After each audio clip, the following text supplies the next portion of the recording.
pretend like reality ain't real. Like you said, y'all the ones that stayed. My family came up on my great grandfather's side. My great grandfather Sonic's bull. He came up with the Exo Dusters. My father, my father's grandfather was chased out of the South, escaping lynching. My my wife's grandfather, paternal grandfather, he was run out of the South, simply standing his ground for lynching. We all know that from the Confederate States, the former Confederacy, which is something I also want to talk about. Stronghold is in the South. The old Confederacy and the Neo Confederacy, the stronghold is in the South. So we can't pretend like, I'm not saying the whole country is racist, but we can look at an electoral map to see where the racism is concentrated. Come on. I think that's that myth that, like, that, as you were just saying, like, we really got to talk about the white folks that came up with it. Because again, I don't hear you saying that the rest of America is okay. The South is just a problem.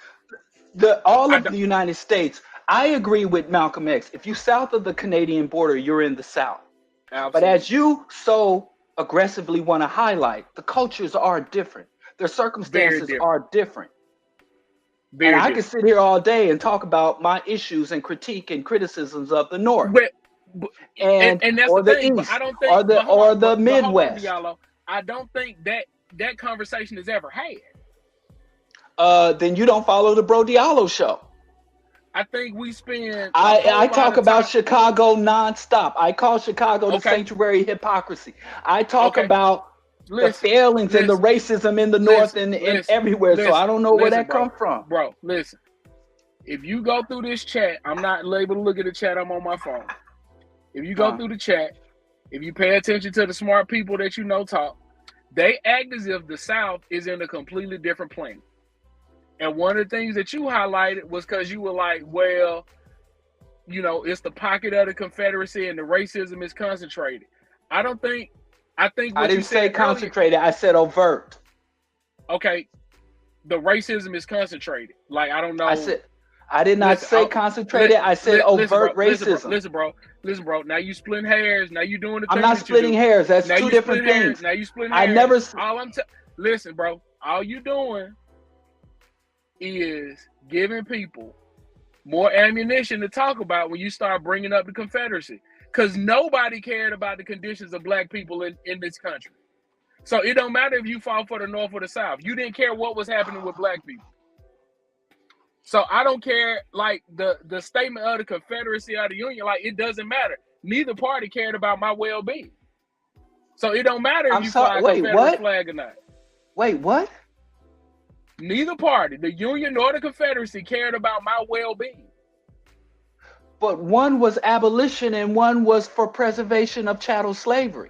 This ain't about your well-being. Harriet Tubman and Frederick Douglass and the Africans at that time picked a side. It picked a side, and it made a difference who won and who lost. Making a difference? Really? Let's go into that. Because as soon as they saw, hey, man, we really got to keep going with this Reconstruction thing, that it's real inconvenient, we don't really care, they backed out and ran. So they didn't care.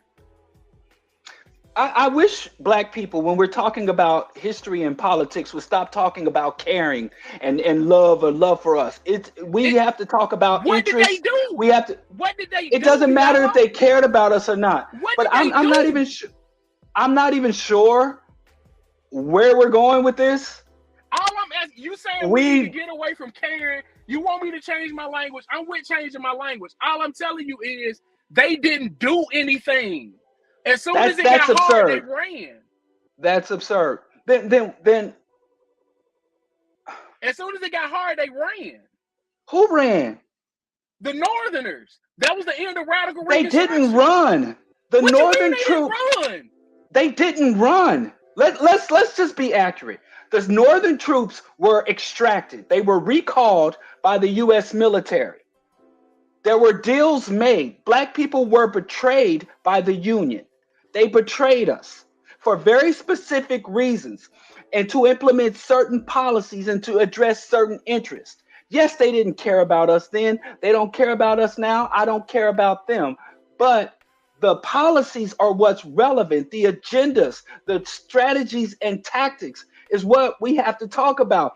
White folks caring about us should never even be a consideration. Even if they do care about us, their care or lack of care should not be relevant in any discussions relating to any of this. But it did have an impact. History is relevant. Just simply dismissing them both, saying they don't care and let's move on because they don't care about us, that really doesn't inform anything. It doesn't really give us any level of guidance or any comprehension of what went wrong and how we can set things right.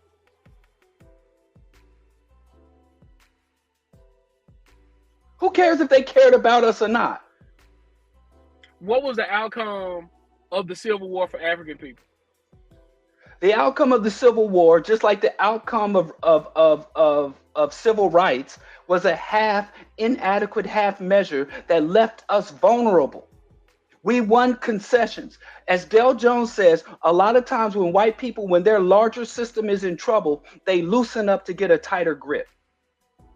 We have to comprehend not the emotional reasons, but the economic, social, and geopolitical reasons why the Civil War came to be and why it was fought. Why abolition and the 13th, 14th, and 15th Amendment were implemented, to what end, what were the short-term and long-term objectives for imposing that, for maintaining the Union, for returning the Southern back to self-rule, and the Jacksonian era where the South rose again and retook politics, why the South has always had an outmeasured level of power within the system, which goes all the way back to the construction of the Constitution. And none of this has anything to do with nobody caring about nothing, because to be honest with you, the white elites don't care about white folks. It's crazy to me to have a discussion about the status and condition of African people, and we talking about who cares about us and who doesn't. Bro, you pick a word and then you just go on for months on that, bro. The word is not about if white people care. The reality is whatever work they've done has not been a benefit of me. So troops leaving the South, troops coming into the South, none of that mattered. My material condition was of no consequence to anybody that made any decisions. That's not true. That's not true. That's just not a material fact. Our material conditions, our political and social and economic standing in this country, what concessions would be made and what concessions will be withdrawn, were very highly planned and calculated. We're not here by accident. We're not here just because they're evil. And they don't do wrong by us just because they don't like us. And they don't do right by us because they've had a change of heart.